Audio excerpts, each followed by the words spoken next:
Bring হার back নাম দেখে আমরা বুঝতে পারি যে কাউকে ফিরিয়ে আনার কথা বলা হয়েছে। আসলে মৃত্যুর পর আবার জীবিত করে ফিরিয়ে আনার কথা বলা হয়েছে। এখানে তাহলে শুরু করা যাক আজকের গল্পের শুরুতে আমরা দেখতে পাই কিছু মানুষ একটি মেয়েকে গোল চত্বরে রেখে অদ্ভুত ধরনের কাজ করছে। পরে মেয়েটিকে রশি দিয়ে ঝুলিয়ে মেরে ফেলছে। আসলে তাকে একটি কারণে বলি দেওয়া হয়েছে। গল্পে এটা পুরোপুরি প্রকাশ করেনি। তারপর সিন চেঞ্জ হয়ে যায় আর আমরা দেখতে পাই পাইপাল নামে একটি অন্ধ মেয়েকে, যার সাথে তার বান্ধবীরা ঠিকভাবে কথা বলছে না। তাকে নিয়ে অনেক হাসাহাসি করছে। এরপর তার সৎ ভাই অ্যান্ডি চলে আসে আর তাকে নিয়ে বাড়ি চলে যায়। বাড়িতে এসে পাইপাল তার ভাইকে বলতে থাকে, বাবা গোসল করার জন্য ওয়াশরুমে গিয়েছে, কিন্তু এখনও বের হচ্ছে না আর কোনো কথার উত্তরও দিচ্ছে না। দুজনে তখন অনেক চিন্তায় পড়ে যায় আর তারা দরজা ভেঙে দেখতে পায় তার বাবা মারা গিয়েছে। হয়তো গোসলখানায় পা স্লিপ খেয়ে পড়ে গিয়ে মারা যায়। আর আমরা জানি বাইরের দেশে 18 বছর বয়সের নিচে যদি কারো গার্ডিয়ান না থাকে তখন তাদেরকে একটি সংস্থায় থাকতে হয়। আর সংস্থার কাজ হলো যারা বাচ্চা দত্তক নিতে চায় তাদেরকে সেই বাচ্চার দায়িত্ব দেওয়া। তখন অ্যান্ডি বলে যে আমি পাইপেলের যত্ন নেব, পাইপেলের খেয়াল রাখব। কিন্তু মহিলা বলে তোমার 18 বছর বয়স হলে তুমি গার্ডিয়ানশিপ অ্যাপ্লাই করতে পারবে। আর অ্যান্ডির তখনও 18 বছর হতে 3 মাস বাকি ছিল। তাই অ্যান্ডি আর পাইপালকে লরা নামক একজনের বাড়িতে পাঠিয়ে দেওয়া হয়। আর তারা সেখানে গিয়ে প্রথমে দেখতে পায় বাড়ির চারপাশে একটা অদ্ভুত ধরনের বর্ডার দেওয়া। তারা এটাকে তেমনভাবে লক্ষ্য করেনি। আর দরজার সামনে গিয়ে শুনতে পায় অনেক জোরে মিউজিক পাচ্ছে। পরে লরা এসে তাদেরকে স্বাগতম জানায় আর হাসিখুশিভাবে তাদেরকে গ্রহণ করে। লরার একটি মেয়ে ছিল, নাম ক্যাথি। ক্যাথের মৃত্যুর কারণেই তাদেরকে সে দত্তক নেয়। অ্যান্ডি পাইপালকে পুরোটা ঘর দেখানোর জন্য যখনই বাইরে যেতে নিয়েছিল ঠিক তখনই একটা বেড়ালও বাইরে চলে যায়। আর সেই বেড়ালটিকে খুঁজতে গিয়ে দেখতে পায় সুইমিং পুলে একটি বাচ্চার কোলে বেড়ালটি অনেক চিৎকার করছে। আর বাচ্চাটা খুব অদ্ভুত ধরনের ছিল, একেবারে চুপচাপ, কথা বলছিল না আর চোখের নিচে একটা দাগ। পরে লরা সকলের উচ্চতা মাপছিল আর তখন সেই বাচ্চাটির পরিচয় করিয়ে দেয়। বাচ্চাটির নাম অলিভার। অলিভারের কোনো মা বাবা ছিল না, তাই লরা তাকেও দত্তক নেয়। আর লরা বলে তার মেয়ে ক্যাথি যখন পানিতে ডুবে মৃত্যু হয় তখন থেকেই অলিভ নাকি এরকম চুপচাপ হয়ে গেছে। এরপর পাইপাল আর অ্যান্ডিকে আলাদা 2টা রুম দেওয়া হয়। অ্যান্ডির রুমটা খুবই ভাঙাচোরা, এলোমেলো ছিল। অ্যান্ডি তখন তার একটা বন্ধুকে মেসেজ দিয়ে অলিভের কথা বলছিল আর খুব হাসছিল। পরে লরা এসে তার রুমে কিছুক্ষণ কথা বলে আর একটা সময় তার মোবাইলে তাদের সেই মেসেজগুলো দেখতে পায় আর খুব কষ্ট পেয়ে সেখান থেকে চলে যায়। পরে রাত্র হয়, সবাই তখন শুয়ে পড়ে আর লরার কাছে অলিভ এসে দাঁড়িয়ে থাকে। আর লরা তখন তাকে চুপিসারে বলল, তুমি যাও, আমি আসছি। তখন একটা ডিভিডি চালু করে সেখানে আমরা গল্পের শুরুর সিনটি দেখতে পাই। অ্যান্ডির হঠাৎ ঘুম ভেঙে যায় আর অ্যান্ডি দেখতে পায় লরা অলিভকে নিয়ে একটি গুদাম ঘরে যাচ্ছিল।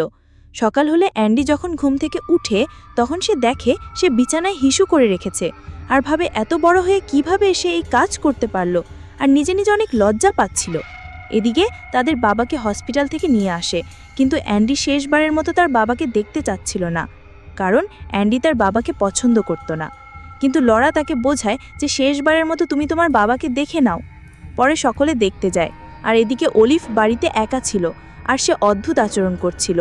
সে জানালা ভেঙে বাইরে চলে আসে, তার হাত কেটে রক্তাক্ত হয়ে যাচ্ছে। তো তাকে দেখে মনে হচ্ছে তার কোনো ব্যথা হচ্ছে। সে কেমন যেন একটু হিংস্রভাবে ছিল। মুরগিগুলো খাঁচায় আটকে ছিল, কিন্তু সে বাইরে থেকে তাদেরকে খেয়ে ফেলার চেষ্টা করছিল। এদিকে অ্যান্ডি তার বাবাকে দেখতে চাচ্ছিল না, কিন্তু লরা তাকে জোর করে তার বাবার কপালে চুমু দেওয়ায়। তারপরে সকলে চলে যাওয়ায় লরা তার বাবার কিছু দাড়ি কেটে নিয়ে আসে। বাড়িতে এসে তারা সবাই ড্রিঙ্কস পান করে আর অনেক মজা করতে থাকে। লরা তাদের মন জয় করার জন্য সব কিছু করার চেষ্টা করতে থাকে। তাদেরকে বুঝতেই দেয় না সে কেমন ধরনের মানুষ। পরে সবাই যখন ঘুমিয়ে যায় তখন লরাকে দেখতে পায় সে অ্যান্ডির বিছানায় প্রস্তাব ফেলে। আসলে প্রথম দিন অ্যান্ডি প্রস্তাব করেনি, এটা লরারই কাজ ছিল। আর লরা জানালা দিয়ে দেখতে পায় অলিভ তার বিড়ালটিকে খেয়ে ফেলছে। লরা তাকে গোসল করাচ্ছিল আর তাকে বলতেছিল, তোমার ভিতরে কি এখনও আত্মাটি আছে? থাকলে তুমি আমাকে প্রমাণ দাও। তাই অলিভ তাকে প্রমাণ দেওয়ার জন্য একটি পানির ট্যাপ ছেড়ে দেয়। আর বেড়ালটি খেয়ে ফেলার কারণে সে এখন ভয়ানকভাবে বেড়ালের আওয়াজ করছিল। তখন লরা বুঝে যায় যে এখনও তার মধ্যে সেই আত্মাটি আছে। আর এদিকে অ্যান্ডি যখন ঘুম থেকে ওঠে তখন সে আবার নিজেকে নিয়ে লজ্জায় পড়ে যায়, আর লরা ইচ্ছা করেই তার বোনের সামনে তাকে লজ্জা দেয় আর তার নামে অনেক উল্টাপাল্টা কথা বলতে থাকে। লরা আসলে অ্যান্ডি আর পাইপালের মধ্যে সম্পর্কটা বিচ্ছিন্ন করতে চাচ্ছিল। লরা আর পাইপল শপিংয়ের জন্য বাইরে চলে যায়, এদিকে অ্যান্ডি আর অলিভ বাড়িতে একা থাকে। অলিভকে রুমের মধ্যে তালা দিয়ে গিয়েছিল, কিন্তু অ্যান্ডি খাবার খাওয়ানোর জন্য তালা ভেঙে অলিভকে বাইরে নিয়ে আসে। তাকে বলে যে তুমি কি খাবে, কিন্তু অলিভ কোনো কথা বলছিল না, তাই অ্যান্ডি তাকে একটি খাতা আর কলম দেয় যেন সে লিখে দিতে পারে। তখন অ্যান্ডি তাকে একটি ছুরিসহ ফল দেয়, আর অলিভ ফল খেতে খেতে একটা সময় ছুরিটিও খেয়ে ফেলার চেষ্টা করতে থাকে। এজন্য তার মুখ কেটে রক্ত বের হতে থাকে। অ্যান্ডি তাকে হসপিটালে নিয়ে যেতে চাচ্ছিল, কিন্তু বাইরে যে একটা সাদা বর্ডার ছিল, মনে আছে কি তোমাদের? এই বর্ডারটি অলিভ কোনোভাবেই পার হতে চাচ্ছিল না। আর অ্যান্ডি যখন জোর করে তাকে বাইরে নিয়ে যায় তখন তার পেটের মধ্যে অনেক আওয়াজ হতে থাকে, আর সে দেখে পেটের মধ্য থেকে কিছু একটা বের হতে যাচ্ছে। তখন অ্যান্ডি আরও ভয় পেয়ে যায়। ঠিক তখনই লরার পাইপাল চলে আসে, আর লরা অলিভকে ঘরের ভিতরে নিয়ে যায়, জোরে জোরে মিউজিক বাজাতে থাকে, আর আবারও সেই ভিডিও দেখতে থাকি। আসলে অলিভকে কালো জাদু করে এমন করা হয়েছে, যদি অলিভ এই বর্ডার পার হতে পারত তাহলে অলিভ ঠিক হয়ে যেত। অ্যান্ডি যখন জোর করে অলিভকে বের করেছিল, এইটুকুতেই অলিভের একটু স্মৃতি মনে পড়ে গিয়েছিল, তাই অলিভ চিৎকার করছিল আর সাহায্য চাচ্ছিল, কিন্তু লরা সেই কালো জাদুর ভিডিও দেখে দেখে তার উপর প্রয়োগ করছিল, আর অ্যান্ডির বাবার যেই দাড়িগুলো এনেছিল সেগুলো তাকে খাওয়াচ্ছিল, তাই সে আবারও সব কিছু ভুলে গিয়ে শান্ত হয়ে যায়। এইদিকে অ্যান্ডি যখন গোসল করতে যায় তখন সে দেখে তার বাবার আত্মা। সে ভয়ে পা স্লিপ খেয়ে পড়ে যায়, আর তার বাবা বলছে পাইপাল এই দৃষ্টির মধ্যে মারা যাবে। যখনই সে চোখ খুলে তখন সে দেখে হসপিটালে শুয়ে আছে আর চিৎকার করে বলছিল পাইপাল মারা যাবে, পাইপালকে বাঁচাও।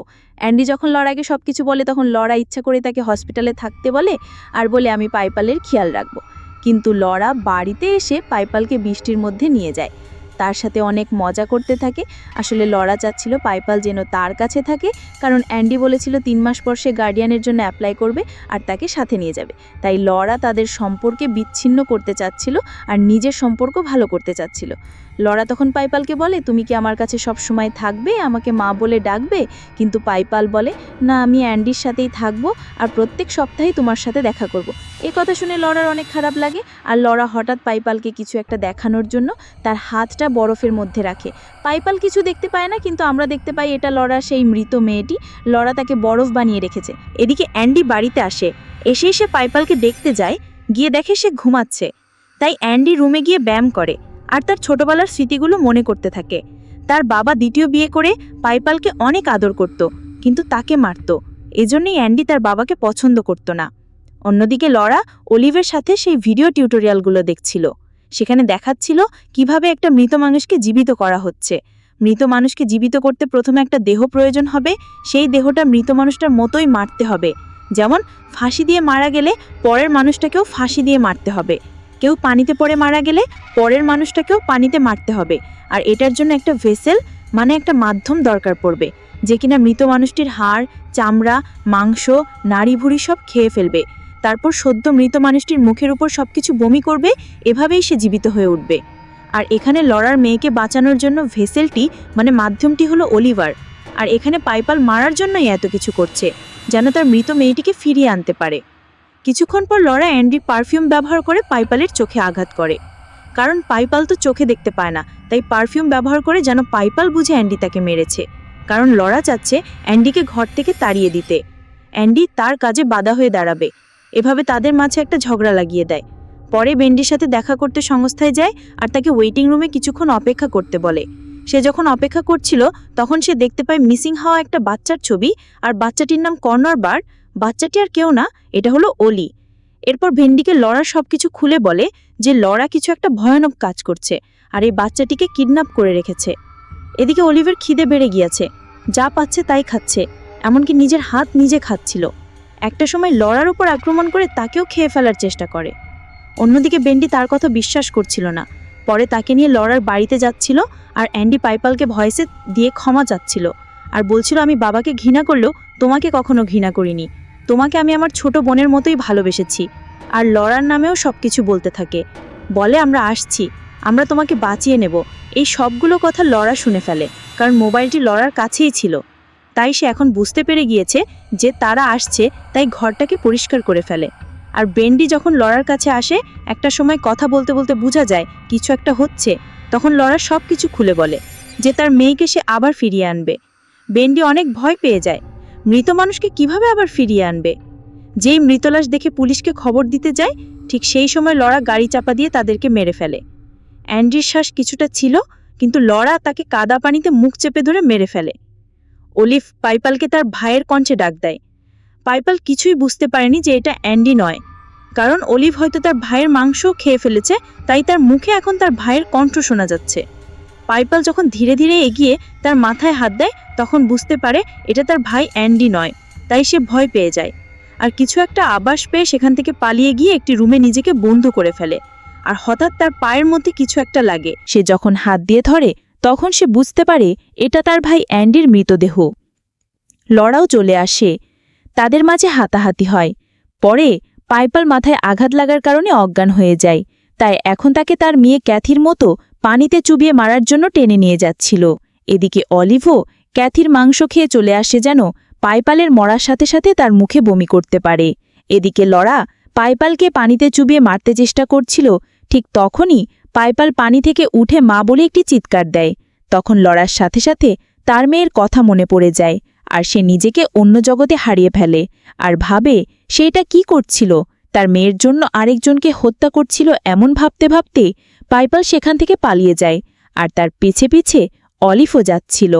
পরে পাইপাল কোনো রকম একটা গাড়ির সামনে গিয়ে পড়ে, আর তারা তাকে উদ্ধার করে। এদিকে আমরা দেখতে পাই অলিভ সেই সাদা বর্ডারটি পার করে ফেলেছে, যার কারণে সে অনেক ছটপট করছিল। পাইপাল পুলিশকে সবকিছু খুলে বলে, আর পুলিশ সেখানে গিয়ে দেখতে পায় অলিভ ছটপট করছে। এখন সে মুখ দিয়ে কথা বলতে পারছে, আর লরা তার মেয়ের লাশ জড়িয়ে সুইমিং পুলে আত্মহত্যা করে। এভাবেই গল্পটি শেষ হয়।